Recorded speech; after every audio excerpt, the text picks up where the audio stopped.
Hai teman-teman, perkenalkan, saya Marta Diarmati Putri Terjaat dengan NIM 232214067.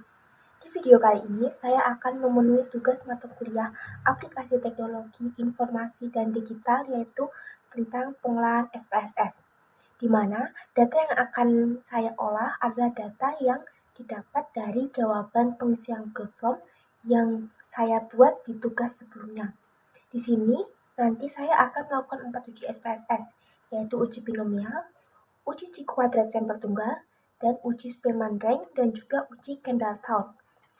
Nah, tanpa berlama-lama lagi, mari kita masuk ke pengolahan SPSS sebagai berikut. Pertama, kita masuk ke SPSS-nya, kita buka, kita ke variable view. Nah, kita di sini masukkan nama, kita masukkan jenis pembayaran,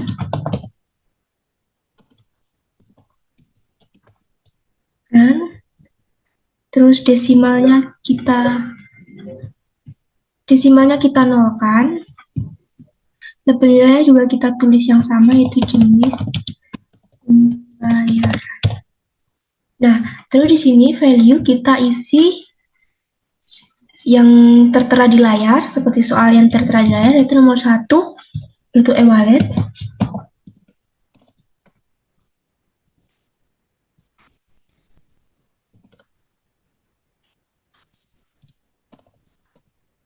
Kita add-kan. Terus yang kedua, uang tunai. Kita add-kan, terus kita oke. Nah, setelah ini, kita langsung saja masuk ke data view. Nah, terus setelah itu kita masukkan seperti yang tertera di soal, yaitu e-wallet ada 11. Nah, yang tadi di awal kan e-wallet kodenya 1, yaitu berarti kita tulis 1 sampai 11 atau enggak bisa di copy. 1 sampai 11, terus yang kedua yaitu uang tunai sebanyak 21 dengan kode 2.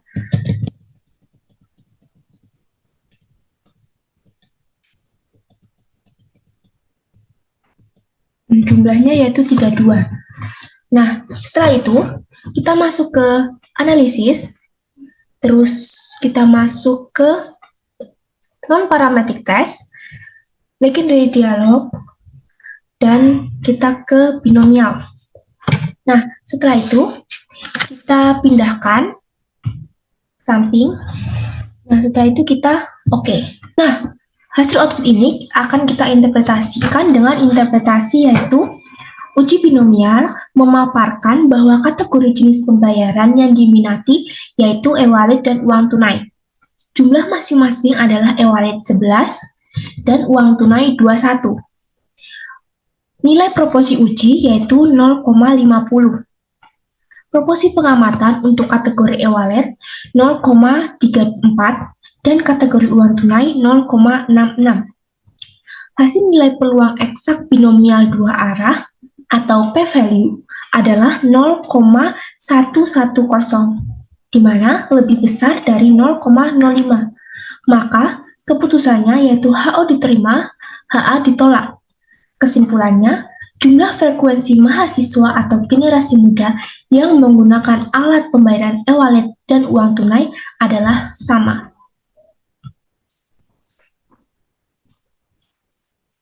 Nah, kita masuk ke uji yang kedua, yaitu uji Q-kuadrat sampel tunggal. Sini kita hapus dulu. Terus kita masuk lagi. Nama, kita tuliskan PMO, di mana PMO itu yaitu aplikasi pemesan makanan online. Terus di bawahnya kita tulis jumlah.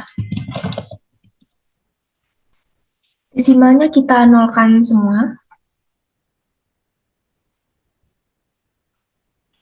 Terus di sini kita tulis kepanjangan PMO itu yaitu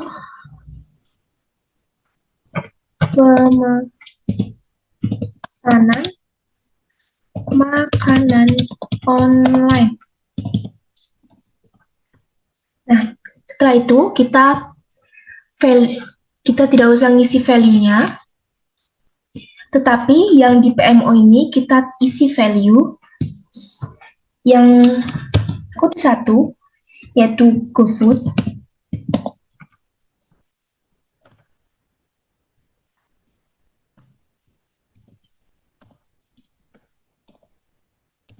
Kita add-kan.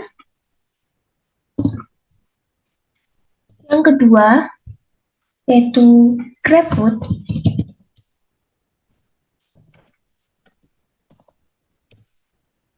Kita add-kan. Yang ketiga, yaitu ShopeeFood.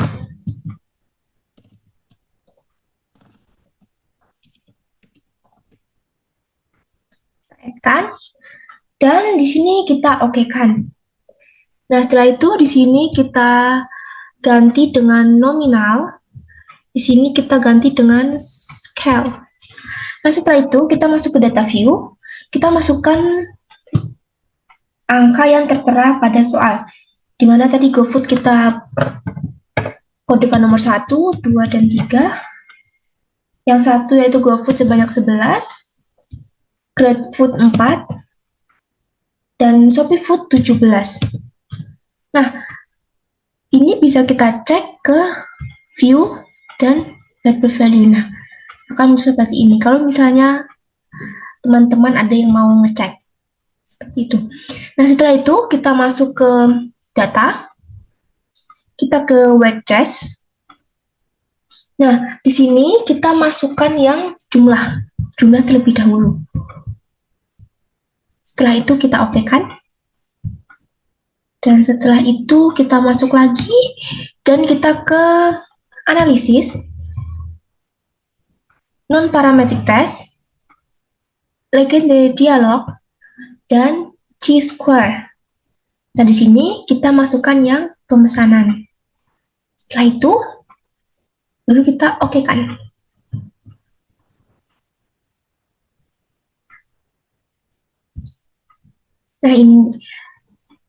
Nah, ini adalah hasil output dari uji tes chi kuadrat sampel tunggal. Nah, dengan interpretasi pada bagian frekuensi, memuat informasi nilai pengamatan merupakan hasil data mentah yang diperoleh peneliti. Informasi nilai harapan yaitu jumlah rata-rata dengan nilai sama besar untuk masing-masing pilihan.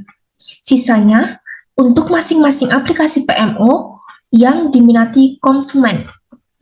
Pada tes statistik, kita dapat informasi nilai yaitu chi kuadrat sebesar 7,938, DF sebesar 2. Tampak pula bahwa tidak ada sel dengan nilai harapan kurang dari 5. P-value sama dengan 0,019. P-value lebih kecil dari 0,05. Maka HO ditolak dan HA diterima. Kesimpulannya bahwa terdapat perbedaan permintaan mahasiswa atau anak muda terhadap aplikasi pemesan makanan online. Ketiga, yaitu uji Spearman Rank. Kita masuk ke variabel view. Nama di sini kita masukkan yaitu motivasi. Yang di bawahnya minat. Desimalnya kita nolkan semua.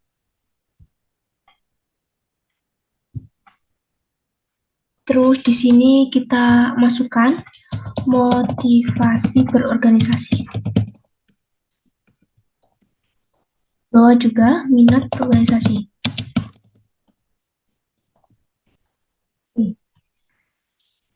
Nah, setelah itu value-nya kita kosongkan semua. Ini juga seperti ini. Dan setelah itu kita masuk ke data view. Kita kopikan data. Dan setelah itu kita ke analis. Kita masuk ke yang correlate. Kita ke preferred. Dari sini dua-duanya kita pindahkan semua ke samping. Dan centang yang Spearman. Seperti ini. dan oke. Nah, interpretasi outputnya akan muncul seperti ini.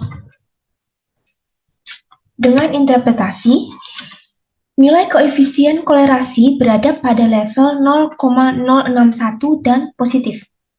Nilai signifikan berada pada level 0,738 lebih besar dari 0,05, maka HO diterima dan HA ditolak. Kesimpulannya, hubungan antara motivasi dan minat organisasi memiliki kolerasi yang positif dan sangat lemah, yaitu R sama dengan 0,061. Tidak terdapat kolerasi antara komitmen organisasi dengan kepuasan mahasiswa.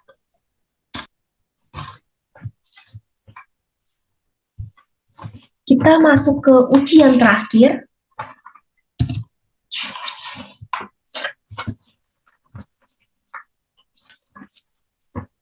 Ujian terakhir yaitu uji Kendall-Towne, yang dimana bisa kita lihat tertera di layar yaitu datanya masih sama, tapi cuma berbeda ujinya.